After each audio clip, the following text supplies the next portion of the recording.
I've been drawing every day since December 6, 2017. That's 2,156 days straight of drawing, and also painting. In that time, I'd like to think I've learned a thing or two about how this whole art thing works. I came into art with some pretty big and completely wrong assumptions on how this whole journey was gonna go. The biggest one from early on was probably the importance of raw mileage, but maybe not in the way you're expecting.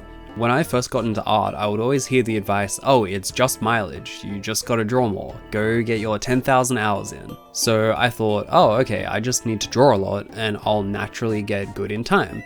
There is some truth to this, but with how heavily emphasized that point was, I thought this was the most important thing, that if I just filled 50 sketchbooks, I'd be a pro by default and in no time at all. I mean, come on, if I can dig around online for 10 minutes and come across hundreds of new artists I've never even heard of before, all making damn good art, then surely it isn't that hard of a skill to learn, right? If all of them could do it, then I should be able to bridge that gap in no time at all. That was wrong, obviously, in hindsight at least. Don't get me wrong, raw mileage is important. There is a certain amount of drawing you do have to do just to build up that muscle memory for moving a pencil across the page in the way you're trying to, but that point was way overemphasized in my mind, so I spent a lot of time practicing really poorly, thinking that I was progressing at the same rate anyway, so what difference does it make? If I sat there studying, grinding the gears in my brain, and it was only going to take 100 hours of practice down to about 80, then I figured, I don't care, I'll just draw aimlessly while watching movies or YouTube videos and make up the difference by just drawing more. 10,000 hours down to 8,000 is a good chunk, but it's not worth the extra work if I can just chill along the way, so who really cares? But man, I had no idea how flawed that logic was at the time. It wasn't until years later that I came across books like The Art of Learning, The Talent Code, and The Inner Game of Tennis, and those totally changed how I thought about the learning process. While I was just sitting there mindlessly grinding out hours, I wasn't stretching the metaphorical brain muscles needed to actually learn efficiently. I've said it before, but I'll say it again, all the actual learning occurs in the reaching out to grapple with something that you don't yet understand. And in these early sketchbooks, yeah, there was very minimal reaching out going on. And okay, to be fair, I am being overly critical of my younger self here. My biggest struggles at the time weren't really to do with learning, they were all about motivation and feeling anxious, so I was making big progress by simply picking up a pencil and drawing at all. But what could have been, you know? Imagine how good I'd be today if I knew all of this back then. Oh well, you watching this, if you don't feel this way now, I can almost guarantee that you have before or will one day in some form or another. Sorry, I don't make the rules, but it's more likely than not you'll also look back and grown at your art journey or just different parts of your life. But keep in mind those mistakes are what made you into who you are today. You couldn't have learned this stuff without them, and if you somehow avoided those mistakes, you would have plunged headfirst into something equally as frustrating for you now, so it isn't really worth the stress getting frustrated about it. Says me though, psh, who am I to lecture you since I'm here whining about it now? This kind of leads into my next point though, which is the best way to learn is by really understanding what you're drawing. Also, I'm realizing now that I say the best way to learn as if there's one best way, but I've probably said that before about something else and agreed with other people saying it about some other third thing. It should go without saying, but there is no single best way, whatever works for you is good. I guess that's an extra point that I derailed my train of thought to make there, but anyway, understanding what you're drawing. When you're learning to draw a new thing, whatever it is, really think about how it's constructed. Draw it from different angles, try flipping it and drawing it mirrored. This is more advice I would hear a lot in my early days, but didn't really get. Everyone kinda knows that you get more out of doing harder things, no pain, no gain, and all of that. But I never really thought about why we learn more doing things that are harder.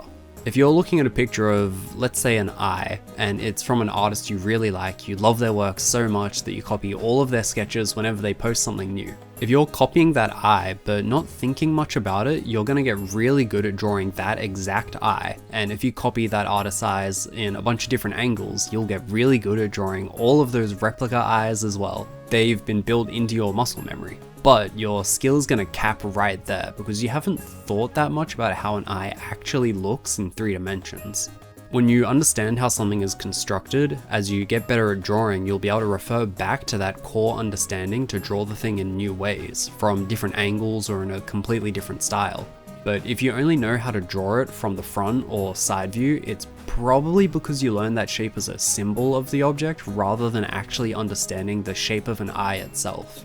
To be clear though, it's totally fine to draw using symbols or for your art to be a mishmash of cool things you've picked up from other artists. And trying to draw something from your three-dimensional understanding, it's probably gonna look like crap. The goal here isn't to make a masterpiece, it's just to think deeply into whatever it is you're learning. Because if you understand the 3D form, then when you go to heavily stylize it or to draw anime, you'll be able to figure out why your eye looks dodgy in a 3/4 view, even though you can draw it really well from front on, or that your favorite artists can draw it perfectly. Your skill level with drawing eyes will also scale with your overall art skill, since you won't be drawing a specific eye that you learned over a year ago and won't have to relearn to draw them again and again down the line.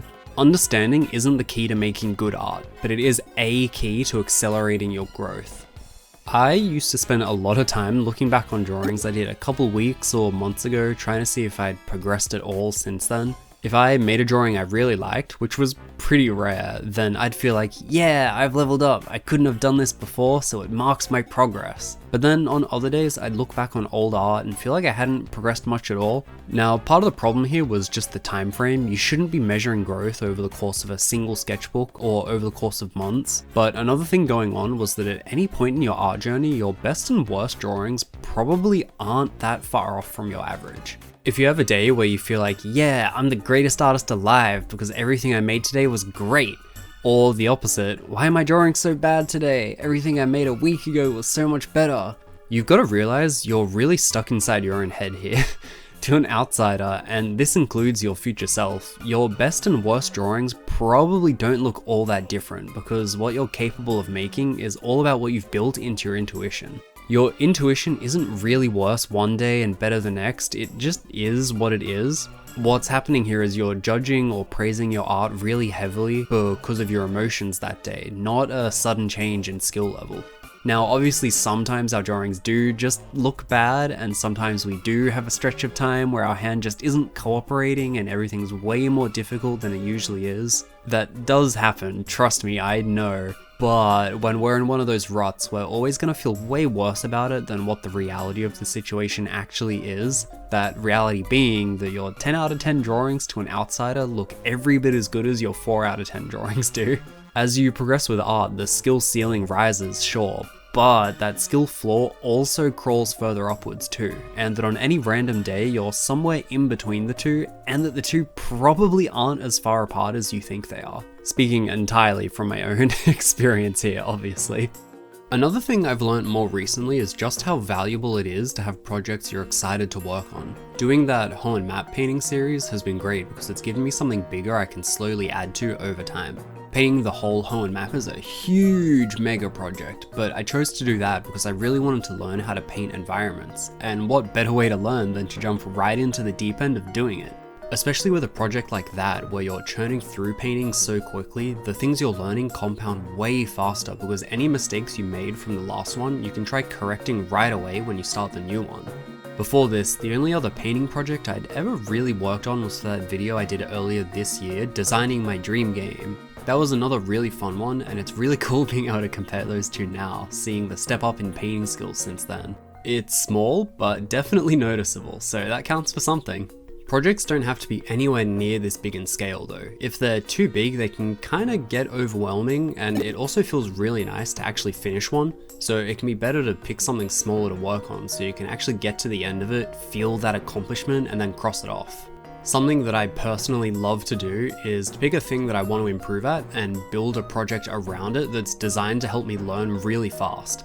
That Wahoo map series is one I already mentioned. I wanted to get good at environment art, so I picked a game I loved with a cool map I could recreate.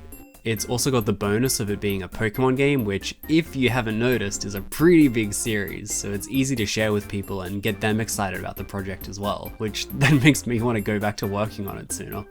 Another example of a project you could do is to pick an artist whose work you love or an art book you own and do studies of their drawings cover to cover. Maybe you could pick one drawing per page, or pick 10 pages from the book at random, or even just like your top 3, whatever you want to do. It's your project, you get to set the rules. And since you get to set the rules, you can build a framework for it to be as fun as you want it to be. Like, let's say you want to learn perspective. That's another thing I want to get good at, actually. So what are your options? Well, you could work through Box, sure, that's a good lesson plan, but it's gonna be pretty dull, for me at least. It's just boring studies, drawing boxes at different angles, inking out different kinds of textures, drawing ellipses inside your cubes, bleh, boring. There's gotta be a better way to make it more fun. Instead, one option might be to draw a bunch of robots. I love Fooly Cooley, so drawing Kanti would be a ton of fun. Since he's made all out of cubes and cylinders anyway, that's a good chunk of perspective practice right there. Or instead, you could design your dream studio or bedroom. Furniture is very blocky, so you can start with the big shapes and zoom in for the details, sketching out the bigger cubes for each object before going over again in ink. I don't know, I'm just thinking out loud here. But if you have a thing you're interested in or something you want to learn, you can build a project around it to make the learning of the thing way more fun. And this way you give those doodles some more direction rather than just being a bunch of scribbles you made.